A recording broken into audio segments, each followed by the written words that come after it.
Ska vi gå? Ska vi gå nu? Ska vi gå? Ska vi gå? Asset Light Management tarkoittaa, kun organisaatiostrategia keskittyy aineellisen pääoman sijasta aineettomaan pääomaan. Tästä on esimerkkejä franchising- ja management-liiketoimintamallit. Tässä videossa mä kerron, miten tällainen strategia käytännössä voi toimia, kun joku liiketoiminta vaatii erityisen paljon pääomainvestointeja, mutta liiketoiminnan ydinosaaminen ja voimavarat ei ole kiinteässä pääomassa. Moi, mun nimi on Antti Emeli Huttunen, Bones of Saints Oy perustaja ja toimitusjohtaja.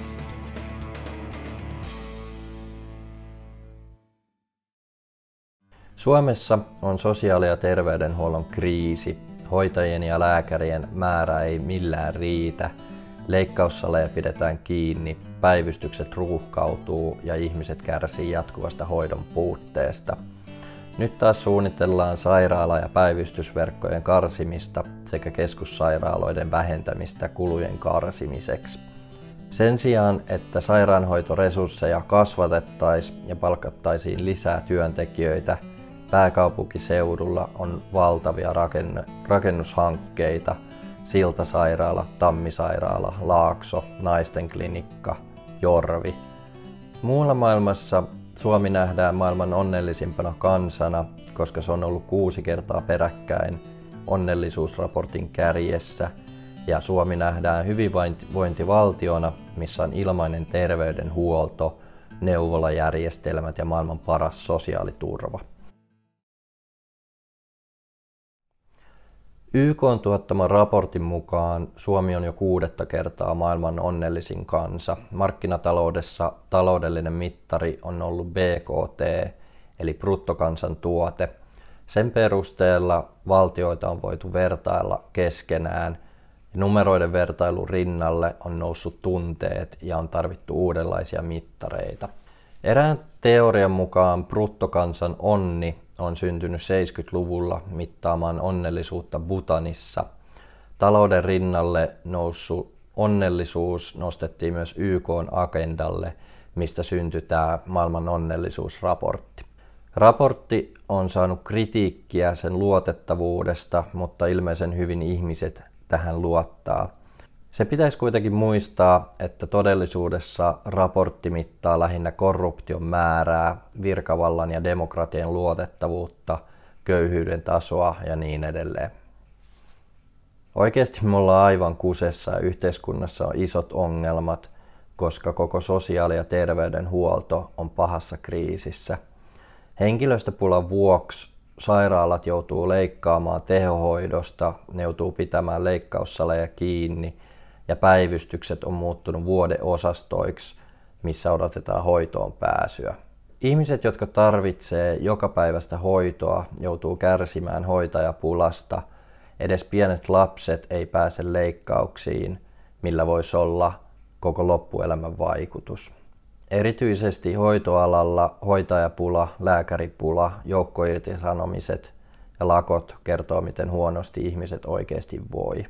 Sen takia mä haluaisin selvittää, mikä tässä on vikana, mistä meidän sosiaali- ja terveydenhuollon kriisit on peräisin.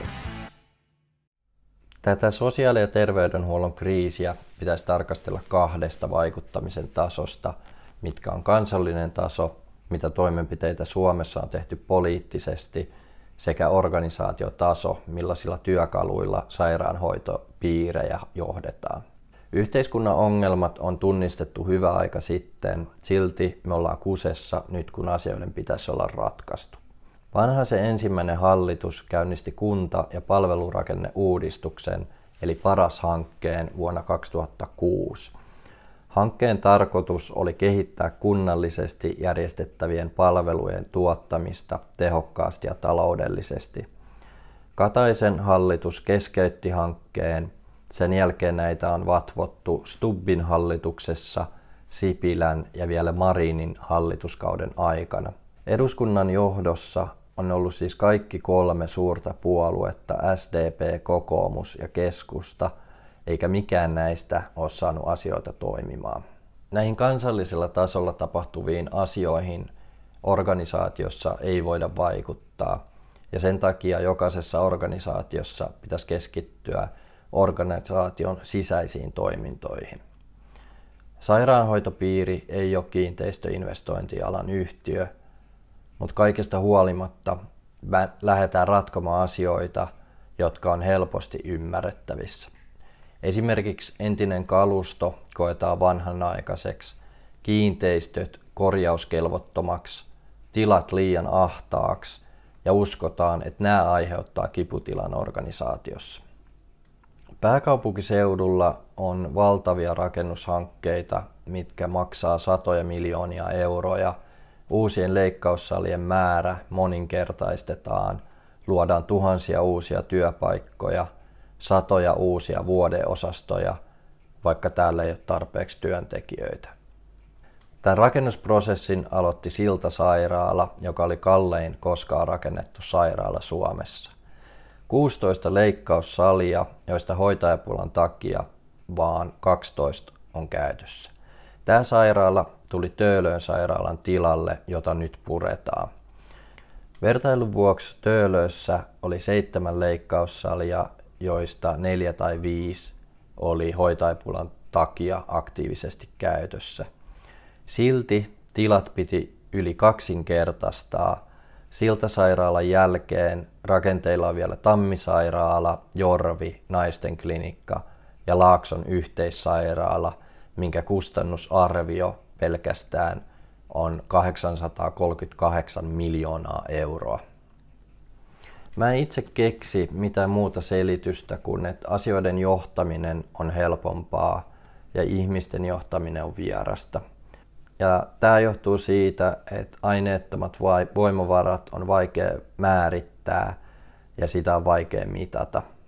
Ja näin ollen voidaan todeta, että koko HUSin organisaatiojohto on ollut hukassa ja epäonnistunut.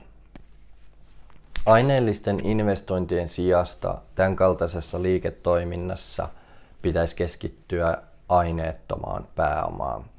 Sen takia organisaatiossa pitäisi olla selkeänä käsitteenä asset light management. Esimerkiksi matkailu- ja hotellialalla se tarkoittaa sitä, että maailman isoimmat hotelliyhtiöt ei juurikaan omista kiinteistöjä, tontteja tai hotelleja, vaan uskotaan aineettomaan pääomaan, brändiin ja markkina-arvoon. Myös tähän liittyen voidaan huomata, miten tärkeäksi ihmiskeskeinen johtaminen on noussut.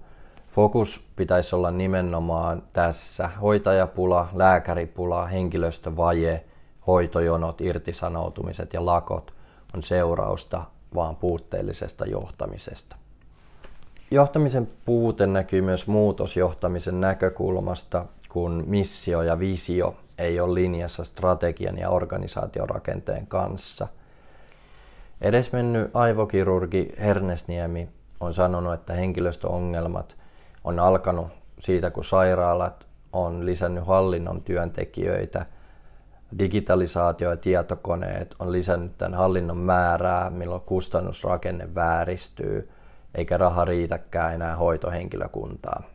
Lisäksi Itä-Suomen yliopiston professori Reino Pöyhiä on kritisoinut, mihin sairaaloita lopulta tarvitaan. Pöyhiä kärjistää, että sairaaloita tarvitaan ainoastaan tehohoitoa, leikkaustoimintaa ja synnytyksiä varten, ja kaikki muu voitaisiin tuoda kotiin. Näin ollen kaiken kaikkiaan HUSin kaltainen organisaatio pitäisi siirtää fokus pois aineellisesta omaisuudesta aineettomaan voimavaraan ja ihmisiin.